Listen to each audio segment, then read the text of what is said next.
Hi, my name is Kelly Stair, and I am presenting on infographics. I am the author of VoiceThread for Digital Education, which is available at Smashwords, and my new book, QR Revolution, is available for pre-order. So if you're interested in these, you're welcome to go there. My other events and webinars are available from www.angrybunnypublishing.com, and they are available online for free. And so you can find other events. I do webinars every Tuesday and Thursday, and so starting this October, and so you can download any of those. I screencast them and then put them online, and so all of those are available about half an hour to an hour after I'm done presenting. If you want to email me, my email addresses are here, and you can download this presentation as a PowerPoint so that all the links are clickable if you go to Angry Bunny Publishing and go to the events. All right, so let's get started. What's an infographic? An infographic, or an information graphic, is a graphic visual representation of information, data, or knowledge. The point of an infographic is to present complex information quickly and clearly. Infographics improve cognition by utilizing graphics that enhance the human visual system's ability to see patterns and trends. This idea of seeing things visually and making sense of the patterns and organization of things is why infographics are a great way to process information. So here's some why use infographic facts. 65% of the population are visual learners, and that's actually an old statistic. It's more like 72% now. The brain processes visual information 60,000 times faster than text. 90% of information that comes to the brain is visual, and so that is the way that we are most apt to process information. 40% of all nerve fibers connected to the brain are linked to the retina, which means we've got a lot of nerves dedicated to seeing and visuals. Visual aids in the classroom improve learning up to 400%, and our eyes can register 36,000 visual images per hour. So if we're not using visuals in our teaching, we are missing out on some big opportunities. This is an example of an infographic, and it's actually about 4 times as long as this. It's in one big long strip. And I got these from Daily Infographics, and it's a fantastic site that will email you an infographic every day. And they're all about different things. This one is about microloans and how they change the world. And so you see that you've got big titles, you've got pictures, you've got small chunks of information, and you've got visual aids that show you how the information is connected. So instead of a big long paragraph or a big long essay about things, it pops up in images and in chunks of information, and that chunking and visual process is what helps people grab the information and retain that information. Here's some resources for infographics. I've already mentioned dailyinfographic.com. They will email you an infographic every day. It's about all kinds of different things. You can also go through and download them. I found that once they email me one, I go to all of the other ones that are on that one. So I've learned some interesting things about beer, about microloans, about money, about pretty much everything. From this daily infographic, and it's a great source for things for students. So if you do something like a daily blog or a daily journal assignment or something where you pull outside sources to have kids read through, it's a great way to grab their attention visually and to get them kind of a new way of looking at information. Another one that's similar is cooldailyinfographics.com, and then Visually, it's visual.ly. They actually have some really cool infographics as well. If you're looking to create your own infographics, readwrite.com has 5 sources that you can use.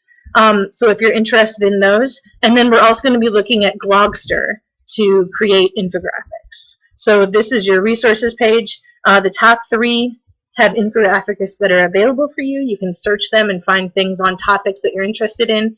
And then this blog right here has 5 separate tools for creating your own infographics, and I believe that all 5 of those are free. I'm big on free. All right, so Glogster. If I can get you guys to comment in the chat, who knows or has used Glogster before? Have you heard of it? Have you used it? Are you an expert? How much detail am I going into in this presentation? What do you guys know about Glogster? Uh-oh. Gotcha. Well, if you've used Glogster before, I'm sure you can see how it could be used for infographics. And basically, when you're creating an infographic, you're just trying to represent information visually as opposed to in big text format. So your text is chunked into ideas, and your main ideas are visually represented as opposed to represented in words. So if you've used Glogster before, I won't do the demonstration of Glogster, but I will show you some examples. So I'm going to start with this guy right here. Okay, and I'm going to share my screen. So give it just a second, and it will share. Share full screen. All right. And so go to that website. All right, so this is an example of a perspective poster for an art class. And you can see that Glogster uses videos, it uses pieces of text, you have small chunks of information, images that are representing the ideas. So instead of big long pieces of description, you actually have images that help you see that. Okay? And this would be 1-point, 2-point, and 3-point perspective. Okay, so that's the perspective one. There's one more that is a decent representation of, it's a decent representation of an infographic. Although most people don't specifically do infographics, it's a great, I'm going to get rid of that. It's a great way to kind of grab attention, and you can use Glogster for that. Alright, so I've got to go back to here. Oops, sorry. Wrong one.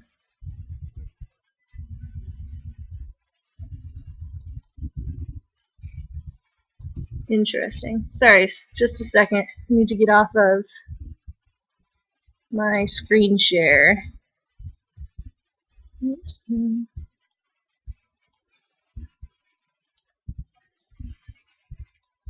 Oh, I am so sorry. Oh, gosh, right there. But I click stop screen sharing.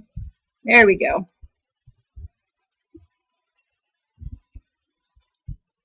And back to... No, I don't want to screen share. Sorry about that. Okay, you're already in Q&A mode.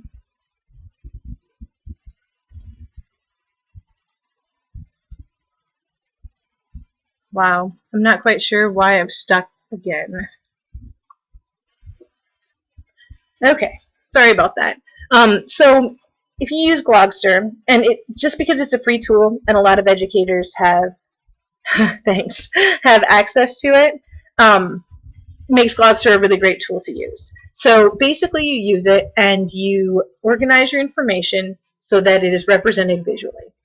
You can use videos, images, you can use pieces of text, and Glogster has a lot of cool features with it, so it really lets you make some great infographics. Some of the uses for infographics. As teachers, you can present your information visually. So if you are doing a lecture, you can use a Glogster to kind of be the poster of what you are doing. It's as your visual aid. You can also use it to activate or level background knowledge before a unit.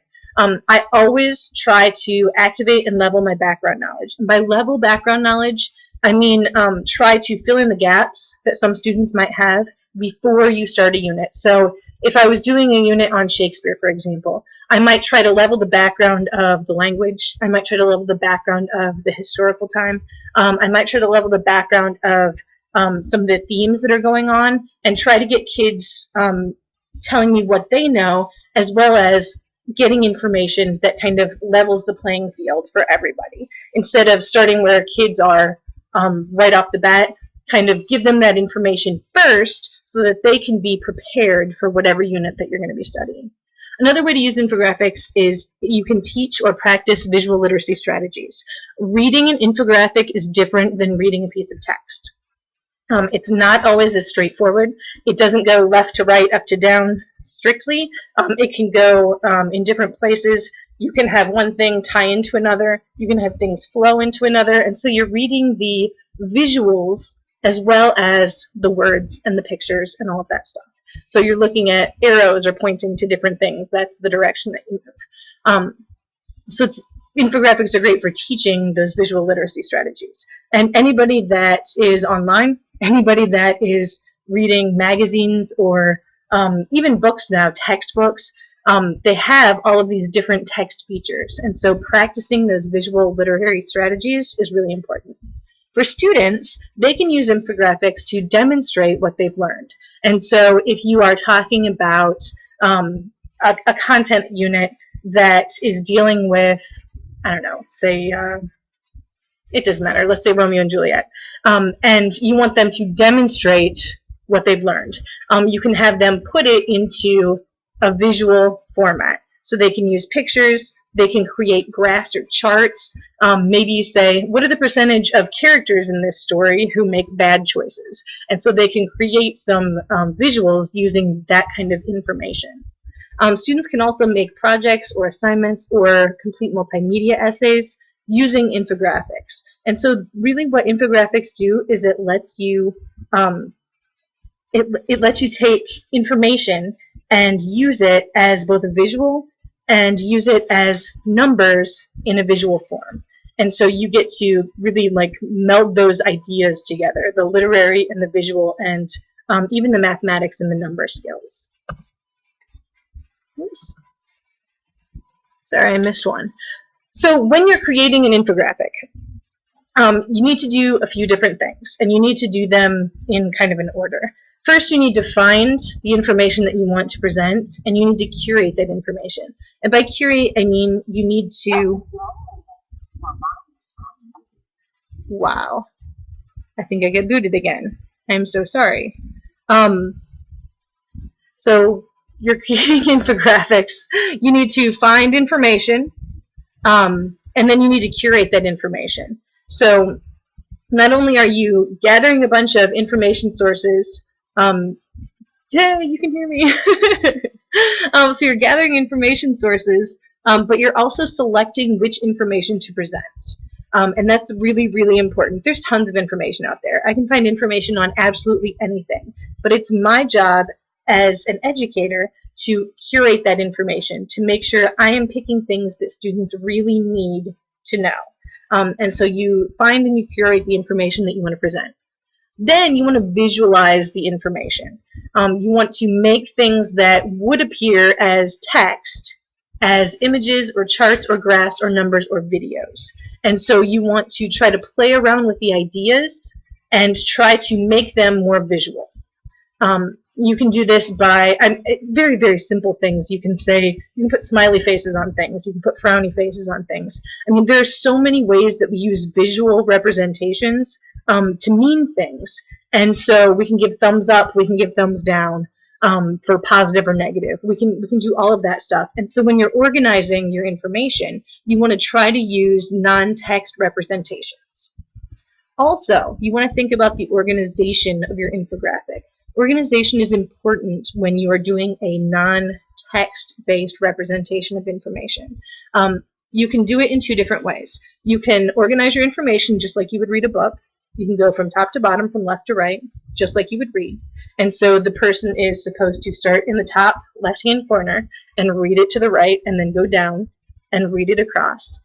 Or, and quite honestly, this is a great way to do information. You can put the most important thing right in the center, okay? And then make it as big as possible so that the first thing your eye is drawn to is that big concept in the middle. And then let it spiral out into the other concepts. This is really great. It looks kind of like a concept map where you start with a central concept and then let it branch out into other areas. The organization, if you're going to do that, you might want to use something like an arrow or kind of a smaller to bigger or bigger to smaller to help you organize that information. But the key is that you use your organization to help students read your infographic and to make sense of those images. Can't see any content. Hold on just a second. You can't see anything that I'm doing right now? Is that right? Really? So you didn't see my PowerPoint up there? That stinks.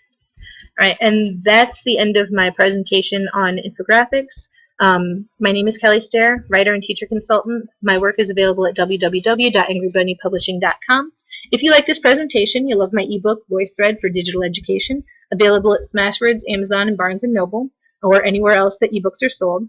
You can use the coupon code ND26A for 40% off through the end of October, and feel free to share that coupon with other teachers on your Facebook page or your Twitter account. Also look for QR Revolution coming November 25th, 2013. It's all about using QR codes in the classroom, over 100 suggestions for how to use QR codes to enhance student learning. You can pre-order now for $2.99 at Smashwords, or you can wait until November 25th and it'll be available for $4.99 wherever ebooks are sold. Thank you very much. This is Kelly Stair.